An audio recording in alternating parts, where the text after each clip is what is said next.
哎呀，这只猛虎交给我吧。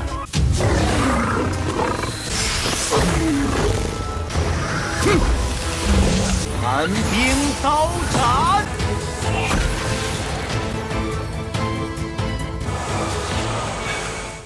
Halo guys, balik lagi bersama Mimin from Zero. Di video kali ini Mimin bakalan lanjutin alur cerita Donghua berjudul Dandao Zizun atau Alchemy Supreme episode 29 ya. Seperti biasa, sebelum masuk ke rekap ceritanya, buat kalian yang menonton video ini tapi belum subscribe, tolong di subscribe dulu ya guys. Dan jangan lupa nyalain lonceng biar nggak ketinggalan update terbaru dari channel From Zero. Playlist untuk Donghua ini juga udah tersedia bagi kalian-kalian yang baru aja bergabung dan belum nonton episode sebelumnya ya. Yaudah deh, gak usah berlama-lama lagi, langsung saja kita ke rekap ceritanya guys.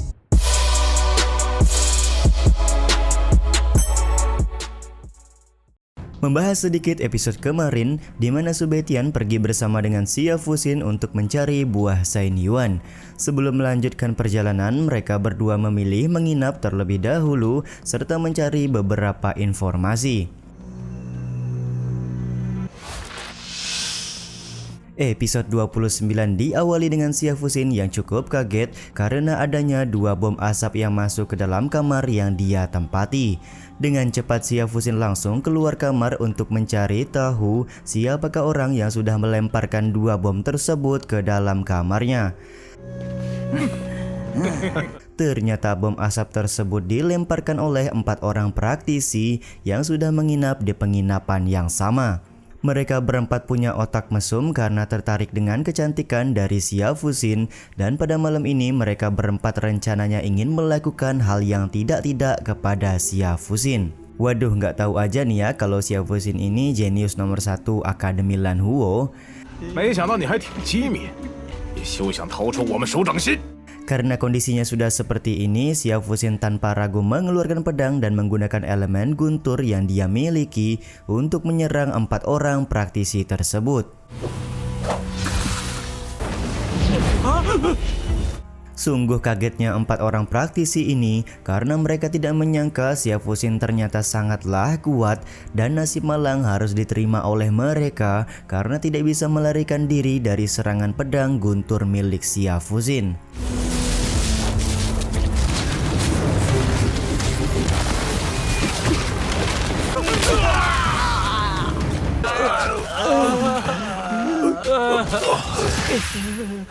Tak lama kemudian Subetian datang menghampiri Xia Fuxin dan berkata kenapa Xia Fuxin tidak menunggunya terlebih dahulu untuk memberi pelajaran kepada para praktisi yang ingin macam-macam kepada Xia Fuxin.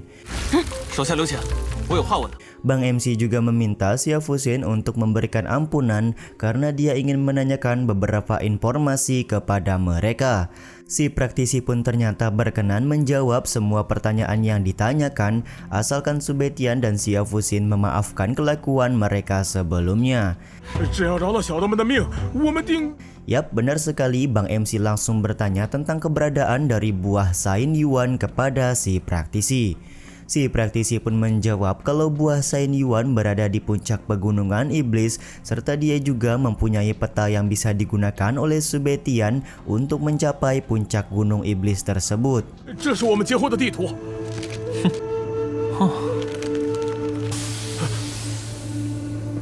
Setelah mendapatkan informasi dan juga peta, Subetian menempelkan api spiritual biru kepada tubuh si praktisi serta memperingati mereka semua agar untuk tidak macam-macam lagi. Entah apa ya kegunaan dari menempelkan api spiritual biru ini ya guys, Mimin juga belum tahu ya.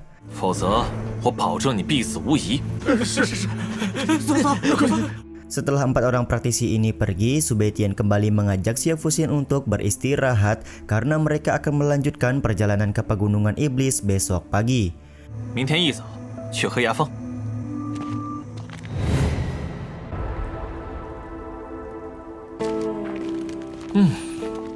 Singkat cerita, keesokan harinya dengan menggunakan sebuah peta yang didapat, Subetian dan Xia Fuxin mulai menyusuri pegunungan iblis. Ketika berada di tengah jalan, tiba-tiba saja ada seorang yang menghadang mereka berdua dan orang ini mengingatkan agar Subetian dan Siafusin tidak masuk lebih jauh ke pegunungan iblis karena jalan ini sudah diblokir oleh keluarga Song. Yap, orang ini ternyata adalah salah satu anak buah yang dimiliki oleh keluarga Song. Alih-alih merasa takut, Subetian dan Siafusin malah mengabaikan orang tersebut serta memilih melanjutkan perjalanan. Kondisi ini pun membuat orang tersebut marah dan menghunuskan pedangnya di hadapan Subetian dan juga Siafusin. Akan tetapi dengan sekejap, Siafusin menggunakan kekuatan guntur untuk menyerang orang tersebut hingga tersungkur di atas tanah.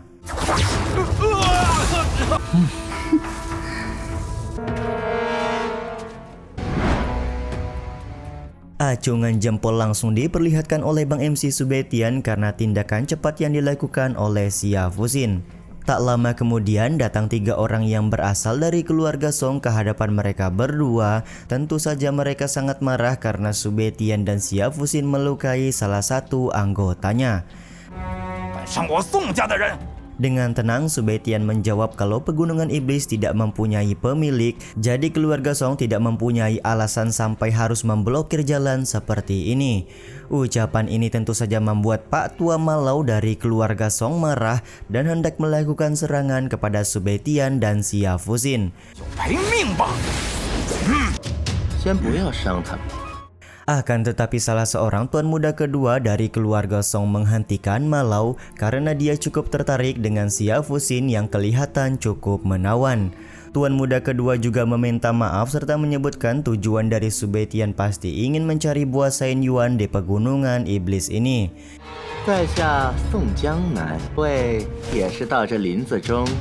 Karena mereka berdua punya tujuan yang sama, tuan muda kedua ini mengajak Subetian dan Siafusin untuk bergabung dengan mereka di dalam perjalanan. Akan tetapi dengan singkat, padat, dan juga jelas, Siafusin menolak tawaran yang diucapkan oleh tuan muda kedua. Tuan muda kedua pun meminta Siafusin untuk tidak terburu-buru menolak karena pada faktanya keluarga Song tahu persis di mana letak dari buah Sain Yuan berada, dan jika memang tujuan Siafusin adalah mencari buah Sain Yuan, maka opsi terbaik adalah bergabung dengan keluarga Song selama di perjalanan.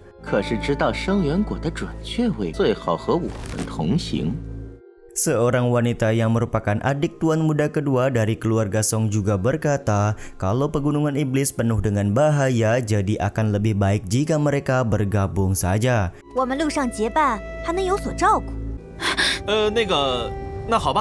Semua ucapan tersebut membuat Subetian merasa tertarik dan mengiyakan ajakan dari keluarga Song. Dia juga meminta Siafusin untuk tenang dan mengikuti semua rencana yang sudah disusun oleh Bang MC. Tuan muda kedua pun kemudian menanyakan nama dari 2 orang di hadapannya saat ini, dan dengan cepat Subetian menjawab kalau namanya adalah Subei dan gadis di sampingnya adalah Siasin.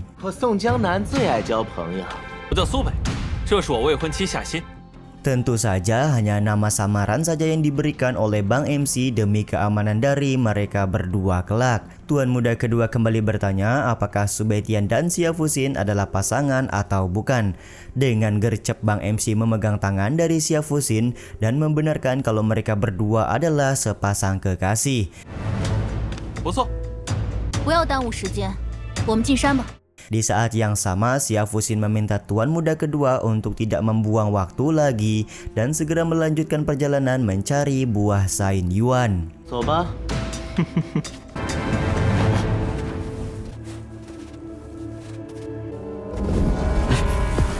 Ketika sedang berada di tengah jalan, mereka semua dihadang oleh harimau monster penjaga hutan. Di sini terlihat Siafusin langsung ingin ngegas monster tersebut dengan elemen guntur yang dia miliki. Akan tetapi Siafusin ditahan oleh tuan muda kedua karena tuan muda kedua akan menghadapi harimau monster tersebut sendirian saja.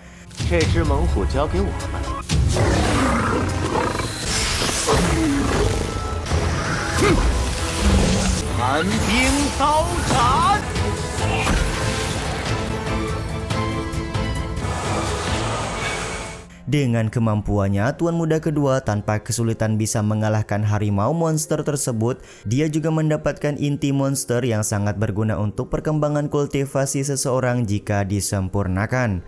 Keberhasilan tuan muda kedua mengalahkan harimau monster mendapat pujian dari Pak Tua Malau. Dia berkata kalau tuan muda kedua sudah banyak mengalami kemajuan belakangan ini karena bisa membunuh monster level 4 sendirian saja.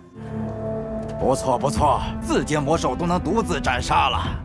Sementara itu, Xiao Fuxin menganggap kalau kemampuan tuan muda kedua biasa-biasa saja dan dia hanya ingin pamer saja. 夏姑娘，四阶猛 Beberapa saat kemudian, tuan muda kedua berencana memberikan inti monster level 4 kepada Xiao Fuxin karena diketahui inti monster sangatlah bagus untuk perkembangan kultivasi. Akan tetapi Xiao Fuxin dengan dingin menolak tawaran inti monster tersebut dan meminta tuan muda kedua untuk menyimpannya saja. 你自己留着吧。哥哥， Di saat tuan muda hendak marah, adik perempuannya langsung mengingatkan kalau mereka harus bersabar terlebih dahulu.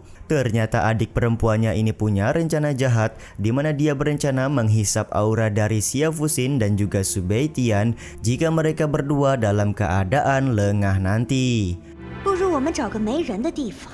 这么漂亮的小美人儿，那我不管你了，干那姓苏的小子的灵气。 Rencana jahat yang akan dilakukan oleh keluarga Song ini juga sekaligus menutup episode 29 kali ini ya guys. Ya udah deh, sampai di sini dulu aja video kali ini. Mohon maaf jika masih banyak kekurangan dan kesalahan dalam penyampaian kata-kata ya. Terima kasih buat kalian yang udah nonton dan jangan lupa subscribe serta nyalain loncengnya ya guys. Mimin selaku penulis narasi, tukang voice over dan tukang edit video pamit undur diri.